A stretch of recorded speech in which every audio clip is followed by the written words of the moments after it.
So, alright guys, this video is going to be a little bit different than some of the others. We're going to do this whole thing. This is my customer, Ben. This is his knife. He asked if I could do a video. I'm going to try and do pretty much everything on it. It's not going to be real time, but I'm going to get this camera turned around because someone has done something to this knife that is, well, almost reprehensible. It was an already thin blade, and then they tried to thin the. I remember me talking in a video about, can the knife support the angle at which you're sharpening it? And whoever did this did not pay attention to the angle they were sharpening at. You'll get some better shots of it. I am going to turn the camera around when I start actually working. First things first, though, we're going to add a little bit of a sharpening notch into this. It's just going to be a small little one, a little tiny half round, just to account for this area that you just really can't get to. And there's some facets on this, and it's just obvious that someone went at this with what looks like probably one of those work sharps, or actually just did it on a grinder, a belt grinder, because it's too thin. It's not done well. They missed the entire tip up here. I'm going to try and take that flat spot here out of the tip and fix that. That's going to take, so what I'm going to do is I'm just going to I'm going to bring that angle up a little bit and do that. But the first thing I have to do is put in the notch. So we're gonna break from here. It's early in the evening. It's still hot. I'm gonna try and do as much of this as I can today. If not, get it all on film, because I don't know how long it's gonna take me to film all of it. So, and I'm not sure what all it's gonna take. This is XHP. It was done kind of coarse. You can really feel that grainy, it's a grainy edge sometimes on XHP, and you can feel that it's got a burr still on one side where somebody just didn't ever finish sharpening it. We're gonna fix this for young Ben. Like I said, Ben's a little bit younger than most of my customers. I was kind of surprised when he reached out to me and was, asking permission to send it to me, because he is not. He's still a minor. So I actually spoke to his mother via text, and she was like, "It's okay.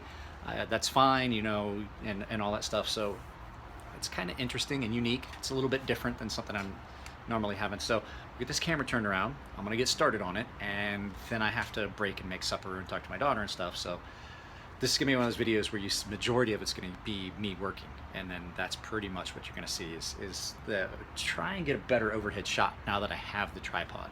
So, all right, guys, not to drag on this little intro as long as I have, but I had some sun today out talking to businesses.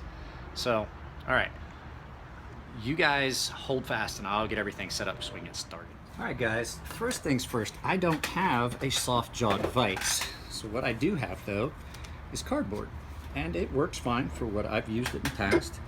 You just have to kind of get your knife blade in there the way you want it. And just kind of crank this down, and I just want it tight enough that it's not going to move. But my vise does no longer have a handle, so what I have here is a screwdriver. And they tell you not to use it as a pry bar, but they definitely don't tell you not to use it as a vise handle. So basically all I do when I do this is I find the edge of the end of the edge,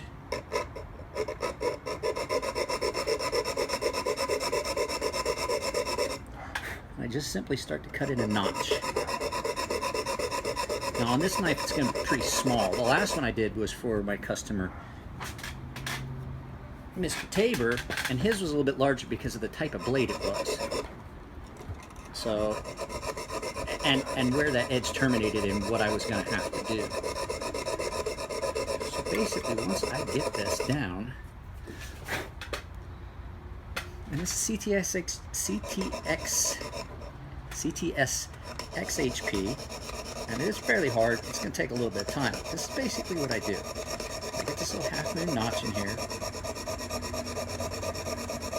and then I start to open it up a little bit further, just to give myself some offset.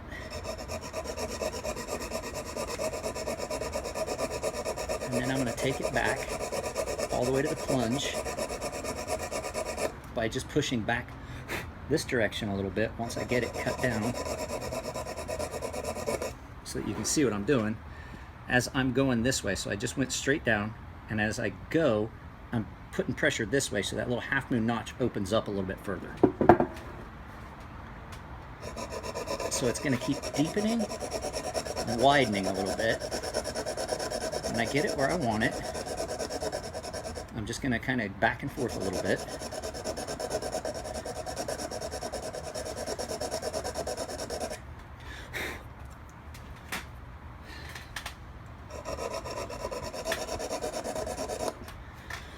And then I want to look at it from both sides to see that my notch is what I want.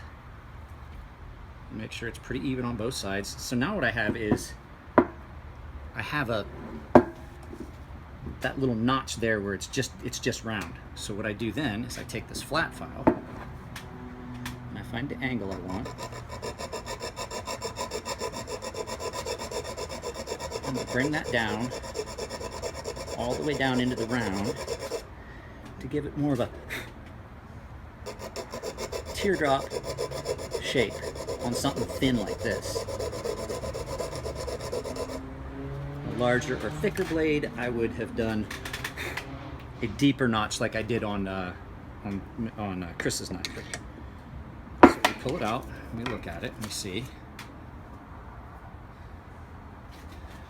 And you can see it's still crude, but it's got that almost half of a heart shape to it. And I'll get you guys in close and we'll look at it. What I want to do now is, I'm going to just take this file, I'm going to make sure that I've got it down as far as I want. I'm going to take the round file, and just to give it some aesthetics, I'll just round it out. Make sure you guys can see what I'm doing.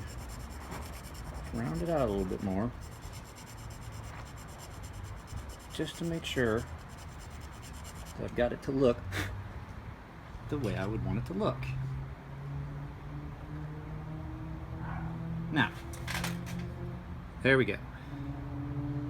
That little sharpening notch, that's all it took. And that's why I told Chris I wasn't going to, or Ben, that I was not going to charge him for this, because it wasn't going to be that much work, especially as thin as this blade is.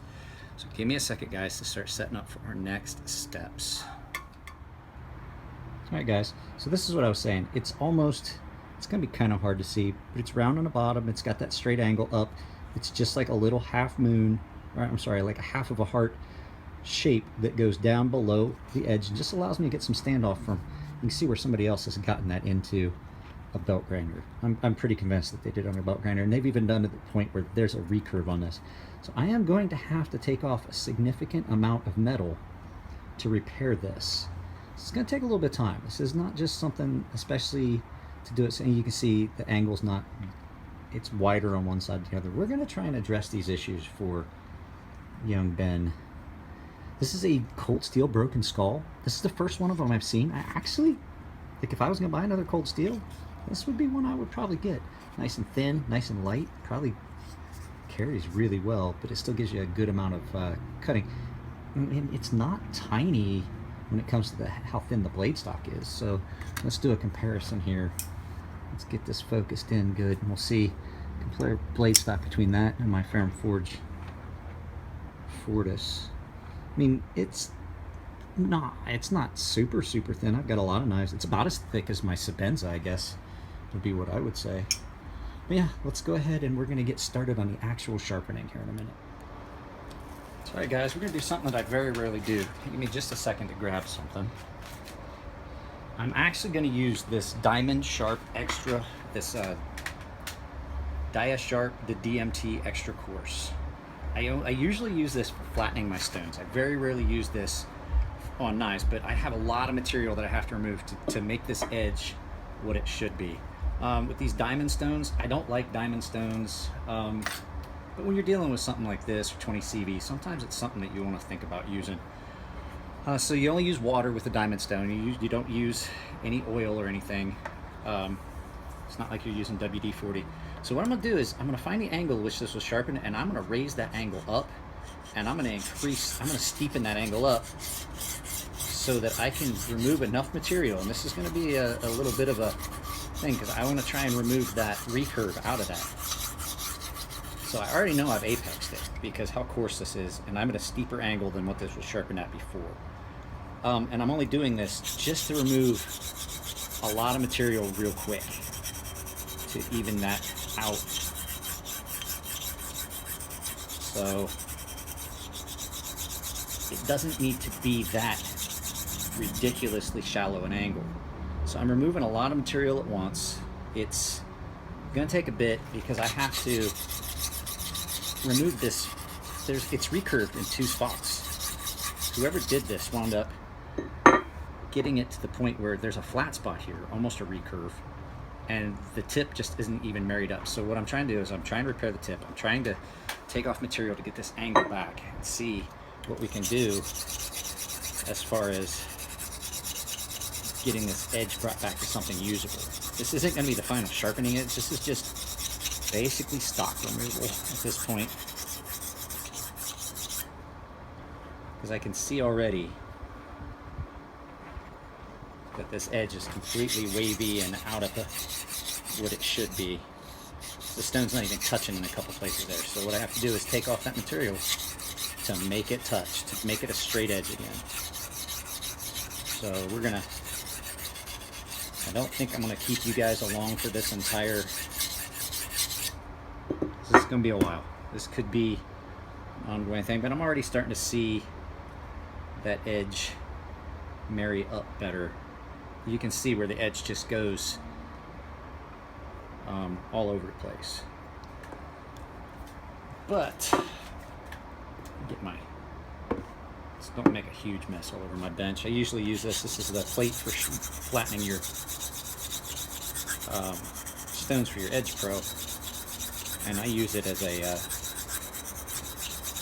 It's got a little lip around it. You can catch some of your water.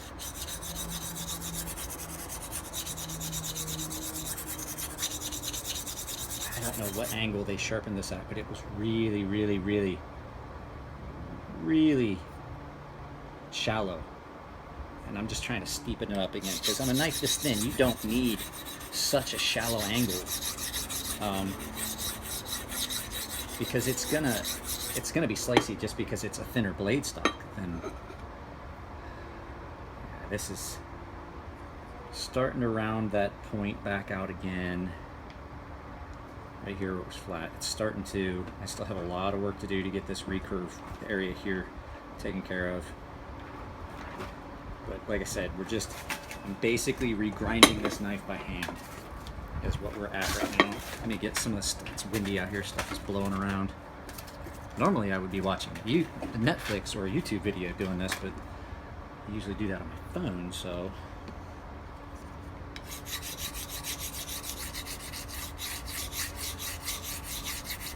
Hoping that this would take a long time if I was using just my water stones, and I would be tearing up my stems. And so on some occasions I will use this extra coarse because it can hog out some amounts of metal that I just can't with my water stones because of how much damage it would do to them. If you guys don't follow me on Instagram, lately I've done a few things where I do stuff on, I do like a live feed on Instagram. So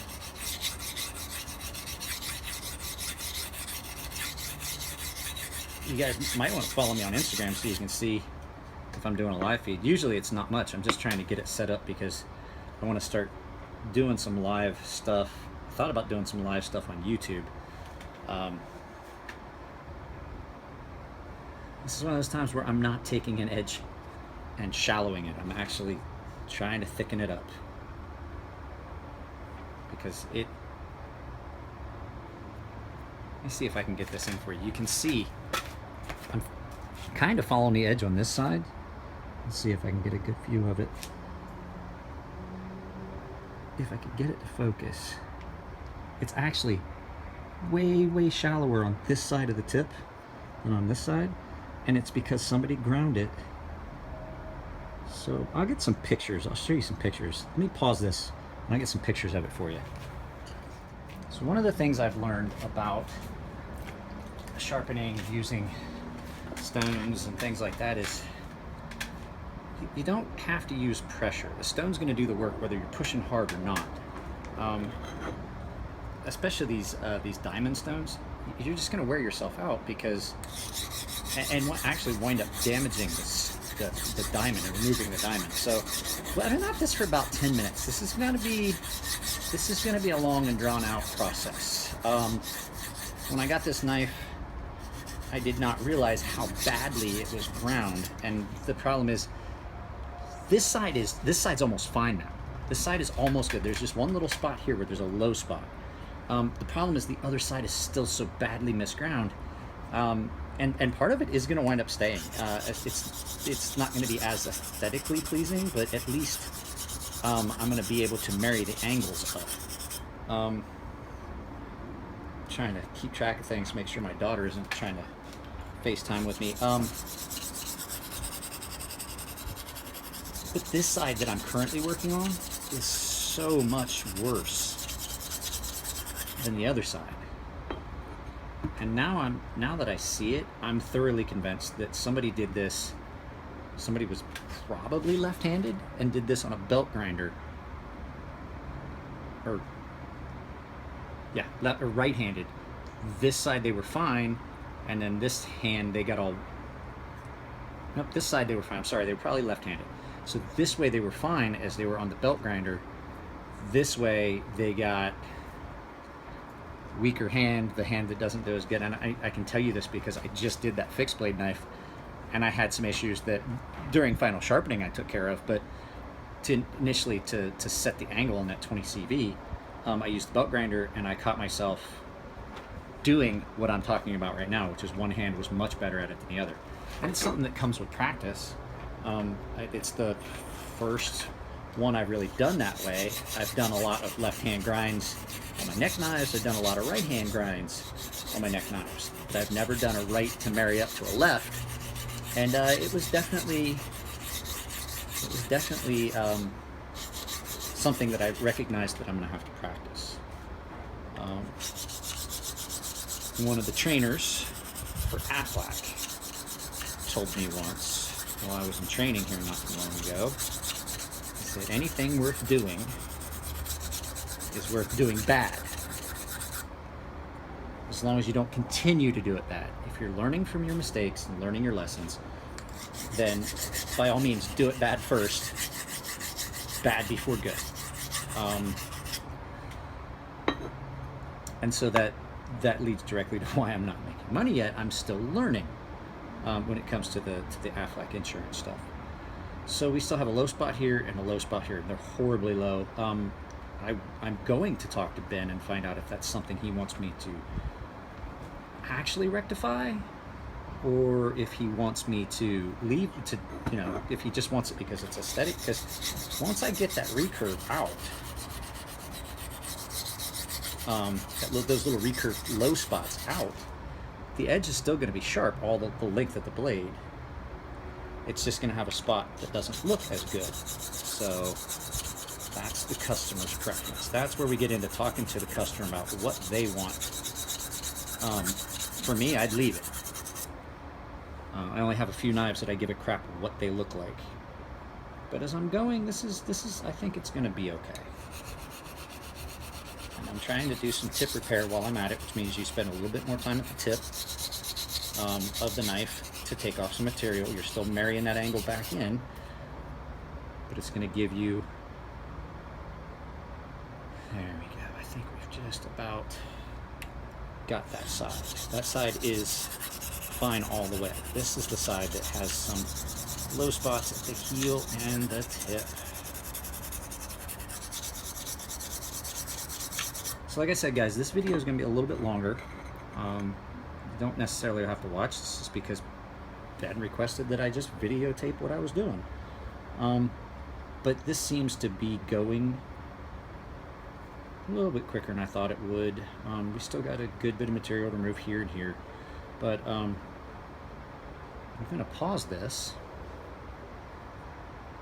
I might actually split this video into part 1 and part 2 so that we're not having to... This is probably going to be a little while. As you can see, we're removing a good bit of steel. It looks like it. It really, truly, I'm not taking off that much, but I want the edge to be straight because that recurve that was not designed into this blade is going to play havoc on young Ben if he tries to sharpen this himself, or strop it, or touch it up, or any of that. Now I would like to ask him, I'm probably going to text him later and ask him, who sharpened this? If he bought this second hand, or if this was given to someone. Like I said, I've told you guys we have a couple places out here in San Diego that will do sharpening, and they do it on a belt grinder, and it's hit or miss. Some days you could take something to them and it might be great, and then on the following week you take something to them and they wreck it. So when you're talking about some expensive knives, and this isn't a cheap knife, this is a $60 knife. This would be what I have considered a high-end knife when I was Ben's age. You're talking about a significant investment for a young kid to spend $60 on a knife and then give it to someone, and then they basically wreck it. Which I hate seeing people do that. I said that in a video before. Every once in a while you'll take a knife to a guy and oh yeah, I can do that, and all they care about is making some quick money, and you get your knife back, like that Microtech that I did for that gentleman, who has since sent me other knives. They don't care about how expensive your knife was. They're just looking to make a buck. If I don't think I can do something, I'll be the first person to tell you that no, I can't do that. I've actually told people that their best bet would be send certain knives back to the factory. Rocksteads, you wouldn't hear me say, I mean, if they really want me to, I'll do it, but basically you could send that back to Japan and get it sharpened for like $30, which is about what I charge, and all you're paying is the shipping for the return shipping, so you're actually going to pay shipping both ways. But I mean, you do that with me, and that way if something happens to the DLC coat or something like that on a Rockstead, you're not upset with me. You'll be upset with them. So I have apexed that edge properly, almost taken that recurve out of the heel and tip completely. And so what I want to do right now is I'm going to pause this so I can get it up close. Well, maybe we can get it up close. If you remember how rounded that tip was when we started, we now have reestablished a sharp tip on that knife the way it should have been when it came back. But you can see there's still a really low spot there and a very low spot there. But the thing is, my edge actually touches. So that angle that I've got it sharpened at actually goes all the way from the tip down through. It's just got a low spot there. So I'm going to continue to take off a little bit. If it looks like I'm going to have to take off too much metal, I'm going to get a hold of Ben and find out how he wants to approach it. But I'm going to pause you guys for right now because I don't want this video to be 3 hours long. Right, guys, I just got done talking to Ben, and what we're going to do is we're not going to try and take off all that material, just because, one, it's only an issue of aesthetics. He said he's not too interested in the aesthetics, so what we're going to do is we're just going to continue with the sharpening. So now we're going to talk about going up and progressing grits. So what I'm using, because they're already wet, I've already got them in the water and soaking, are these edge post stones. So you always start at your lowest grit. I've done the majority of the hard work, obviously, on that super coarse, extra coarse stone. So all we're doing now is just refining the scratch pattern. Now, I heard a video of a guy saying that, do you have to go up in the grits? Can you just go like with a 400 stone or a 220 stone and hit strops? Well, yeah, you can. It depends on what you want the knife to do. I've said it before. I have some customers that are fishermen, and I've sharpened knives for them, and they use their knives to cut bait and things like that.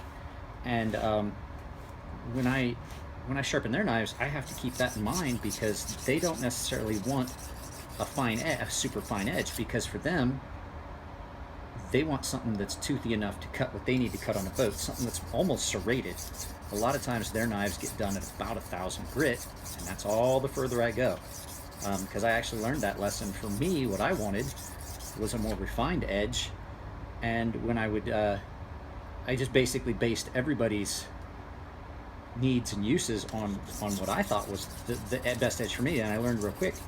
A lot of the guys like chef's knives and cooks and chefs, anything above 2,000 grit is a little bit more than what they're wanting. For a knife like this, I'm going to go ahead and go all the way up to 10,000 grit and just do that for young Ben. But the whole thing is you have to know how much time to spend on each. You want to try and look at how you're refining that edge and making sure you've got all the scratch pattern out, because XHP, CTS XHP is one of those ones that does not like to give up its scratch pattern real easily. And like I said before, you don't want to be pushing real hard on these stones. Let the stone do the work. That's what it's there for. You basically just light pressure, and people have noticed that I don't exactly do it. I can tell where I've apexed it and where I haven't by the sound. So when I do this, I'm not doing it the same way a lot of people do. It's going to look a little different. But it's a way that works for me, and it's a way that a lot of people really like it, because the edge holds really well, because it's got that recurve to it that you just naturally get from having the stone in your hand this way, and the stone moves against the blade as the blade moves. It's not something that's really easy to maintain a steady angle at first. I've been doing it for a long time. I've gotten to where I can kind of just feel, I know when I've got it at the right angle. So like I said, this is a longer video, and it's being done at the request of Ben, the owner of the knife, because he wanted me to videotape what I was doing.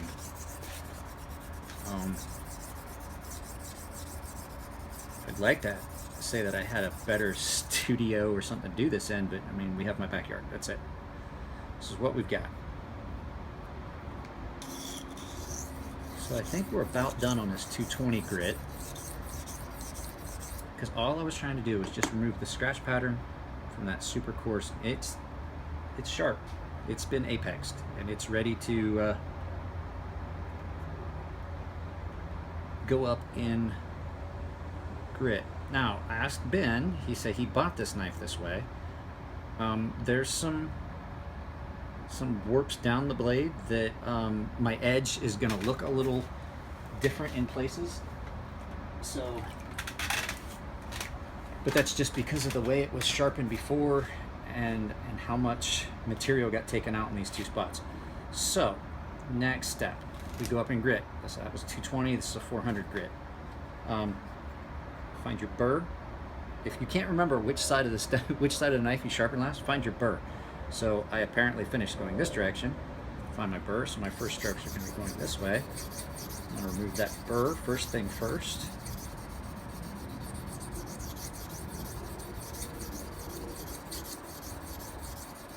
And you can hear it, I mean, you guys aren't going to be able to, but you can hear there's spots where it sounds different as it touches the stone, and that's how I judge when it's time. A lot of guys count strokes, like, oh, I'm gonna do 20 strokes. I basically could tell by the way it sounds. I feel my burr. Got a little bit of a burr there at the 400 grit.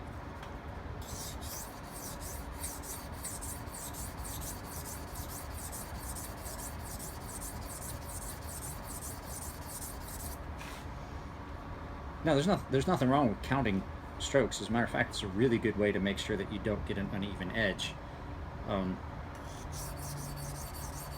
I've just gotten to where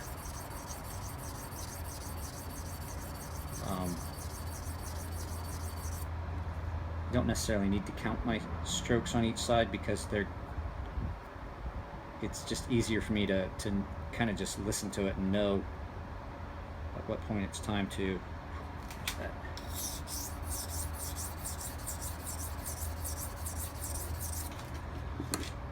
So 400 grit stone still does remove a good bit of material, but not like we were doing on that diamond plate or on that 220 grit stone.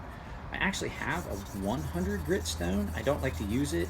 It comes apart so badly, and then you get the grit from that on everything, and then you have to clean everything up before you go to the next thing. One thing I'll say, the nice thing about these stones is they rinse off really easy, but when you're transitioning between grits, wipe your edge off good. That way you're not getting you want to get all of the scratch pattern from the previous grit stone off. And if you're transitioning and you still have grit from that stone on that knife, you're going to run into issues where you can't get all the scratch patterns out because you basically have taken grit from this stone and gotten it onto this one. It is an issue. All you have to do is just basically wipe your blade off, rinse your blade off. Make sure you rinse your stones, especially like I keep all of my stones in the same bucket. I make sure I give them a really good rinse off real quick before they come out of the bucket.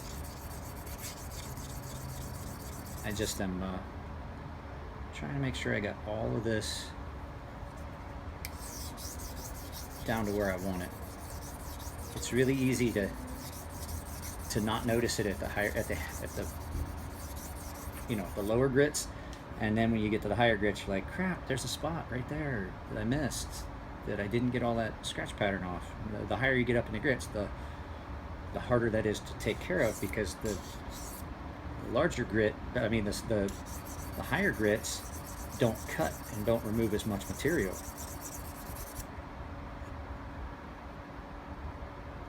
So there we are, that's at the 400 grit.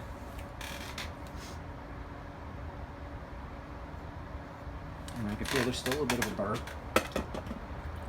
I've had people tell me that they can't feel the burr. After 1,000 grit, you can't feel the burr. And I'm gonna say that that's not true. I can feel the burr well past 1,000 grit and know which side of the knife I finished on, because there's still a burr. But these stones do a really good job. These, I have gotten to where I like them as much for certain metals like XHP and 20CV. I like them better for those knives than my water stones, and it's because 20CV and XHP are so hard and abrasive resistant that the actual abrasives start to break down, and they're not staying as sharp, and they're not cutting the micro serrations in the edge as well. And so it has a tendency, yeah, it gets a polished edge and it feels sharp, but then it doesn't really feel like it wants to cut. And that's all based on those little micro serrations. I've done videos where I talked about it before, that there's little micro serrations along the edge, and all you're doing when you're going up in grit is you're refining those micro serrations down and polishing it up to where you're still keeping them sharp, but they're just tighter together. And that's why you can see knives that are sharpened at a really coarse grit don't actually cut certain things so much as tear it. So there we are, we're at the 600 grit, and it's starting to polish. XHP does polish up nice on these stones. And so I've got to fix the tip, fix that flat spot that was there, took that recurve out. I told Ben and I were talking about it, I don't want to take any more metal out, because what I'm going to get is I'm going to get a high spot here. Even with that sharpening notch in, I'll get a high spot back here. And that's one of the things he said he didn't want. So it was starting to form, and I was like, okay, I need to stop and just leave it the way it is. I mean, I can always take care of that, but I would have to cut that notch out deeper, and I just don't want that to happen. So next step is we go to the 1,000 grit stone. And now we're at the point where we're not so much sharpening. Once you get past about 400 and 600 grit, you're not sharpening as much as you are polishing and refining what you've already done. And once you get to the 1,000 grit, that's when you can really see anything that you've missed. as you're doing it. I really like this knife. I want to do some, I want to cut some stuff with it. It's really thin. I'm sure that it's just going to slice like a champ once I get done with it. Because it's so thin behind, because the blade stock is thinner. It's going to be a lot like my Sebenza, but it's not hollow ground. It's flat ground. So, like I said, it's the first time I've seen one of these. I've never had one of these come in. I like Cold Steel's XHP. It feels good on the stones, and it really is taking a finer edge than my Spyderco did. My Spyderco was what I based a lot of my opinions of XHP on, and like I've said before, any steel can be different depending on the heat treat. So this feels like it's taken a fairly nice edge. It's not taking that gritty edge that my Spyderco, when I would do it, it just never felt like the edge would get refined. It just always felt coarse, even when no matter how far up in the grit I took it. So let me see.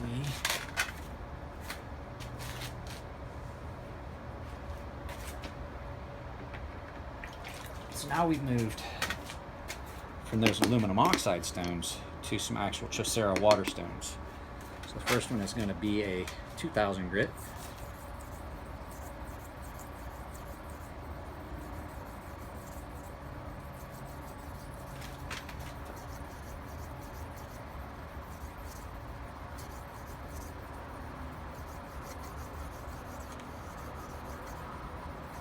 These stones, you can spend a lot of time on each side because you're not removing much material, you're just polishing.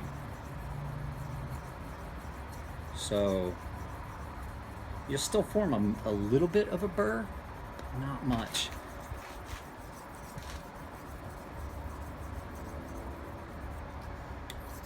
My Fortis, the last time I sharpened it, I didn't go above this 2000 grit stone because I wanted it to be really a really aggressive edge, like when I do kitchen knives for some guys.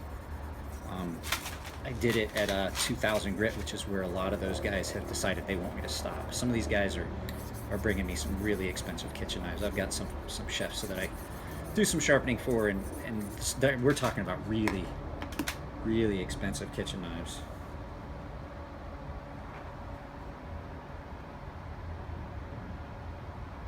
So we're at a point now where it truly is shaven sharp. But we're going to continue to refine this down. So this is the 3000 grit stone. Now, with these stones, you can actually skip a couple grits, but I am going to get my 8000 grit out. I don't have an 8000 or 5000 for these. The 5000 actually broke. You can go from 5,000 to 10,000. I've gone from 3,000 to 10,000 with no issues.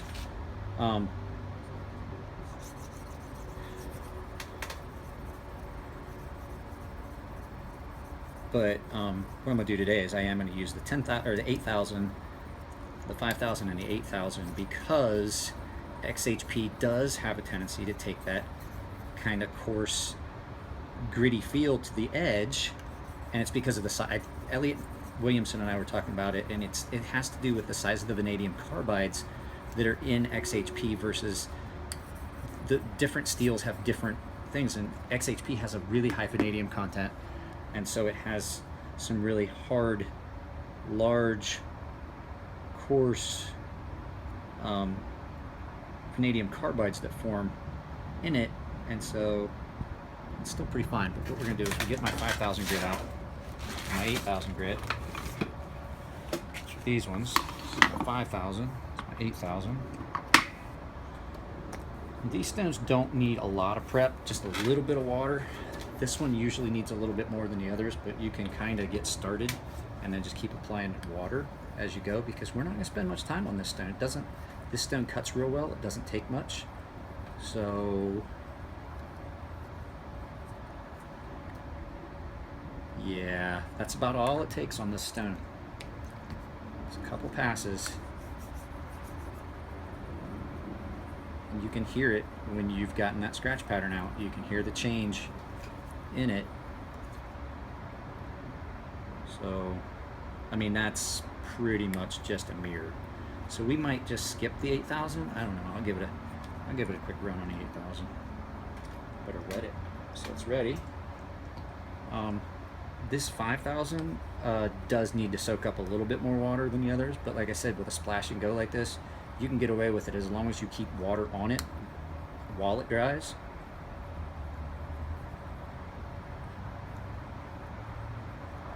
It doesn't form a slurry like some of my other stones. It just gets shiny. Oh wow, yeah. So I think we're ready for a quick run on the 8,000 grit. And we'll hit this 10,000 grit right here.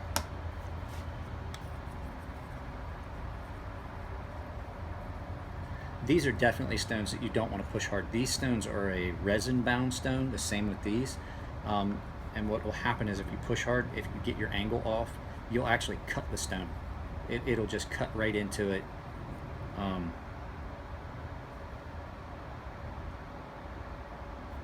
Yeah, that is like a mirror. But the nice thing about XHP, even at that super high polish that we're going to go to up here to the 10,000 grit, because it has those coarse vanadium carbides in it, it still has that toothy edge. So here we are at 10,000 grit. This is where we're going to end, and then I will show you guys how I strop these.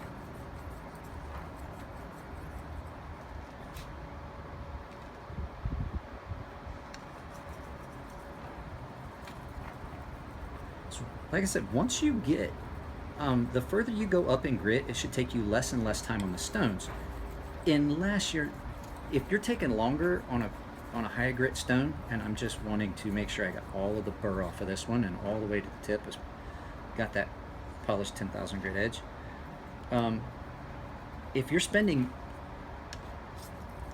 more time than what I'm spending on your high grit stones as you're progressing up, then that means you're not spending as much time on the stone before. It should take you a little bit less on each stone. If you're finding yourself that it's like taking, it's just not wanting to come out, well, then you didn't spend quite enough time on the last grit. So I spent holy cow, that's polished. I spent a lot of time on that super coarse stone. Let's get in on this.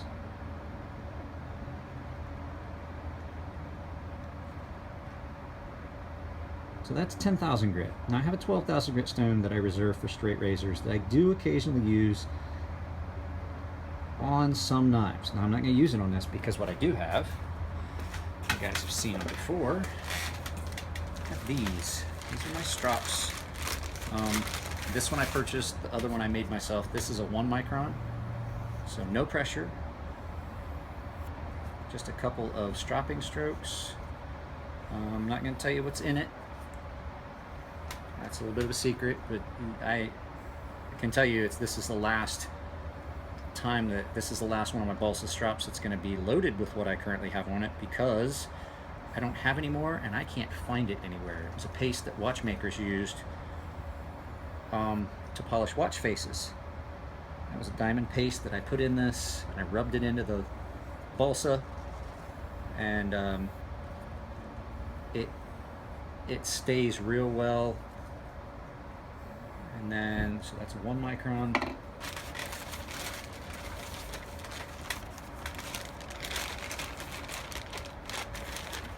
This is going to be the 1/2 micron.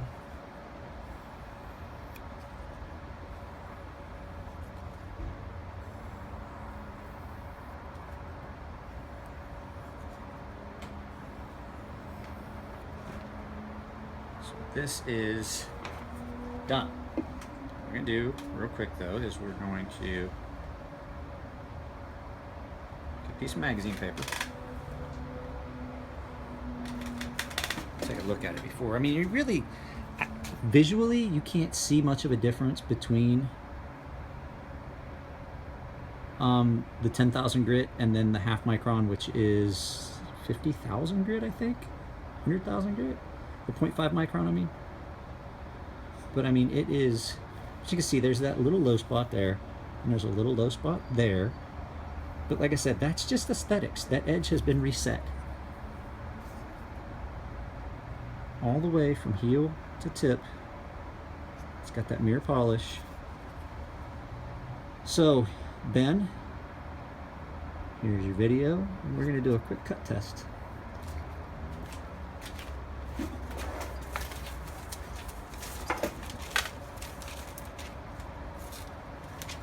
I can't ever cut when you guys are watching.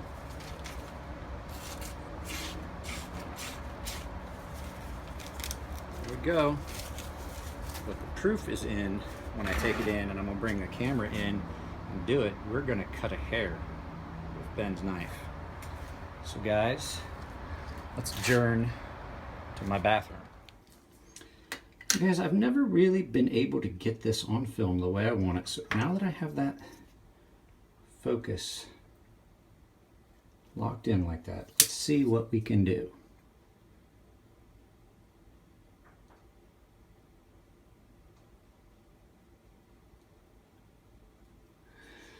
There we go. I don't know if you guys can see it.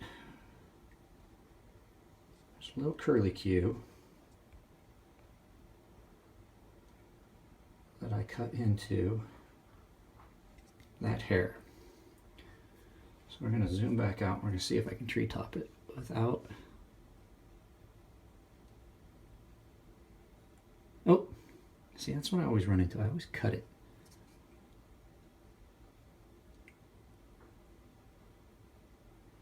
There we go. That's hair whittling. You can see I did it twice. So that's hair whittling sharp.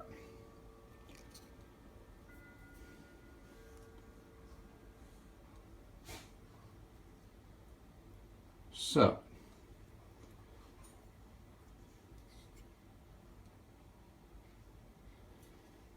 this knife is done.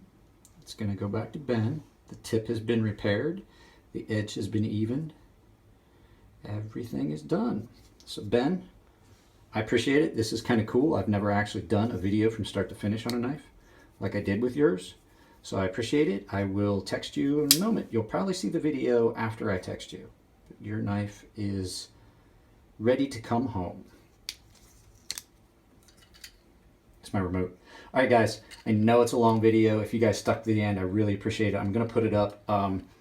If you guys like it, then that's great. If not, I apologize. Here, let me get this turned around. We'll get it turned around and you guys can see me in the mirror. That didn't work out real well, did it? So yeah, no, appreciate it. You guys take it easy, and I will see you next time.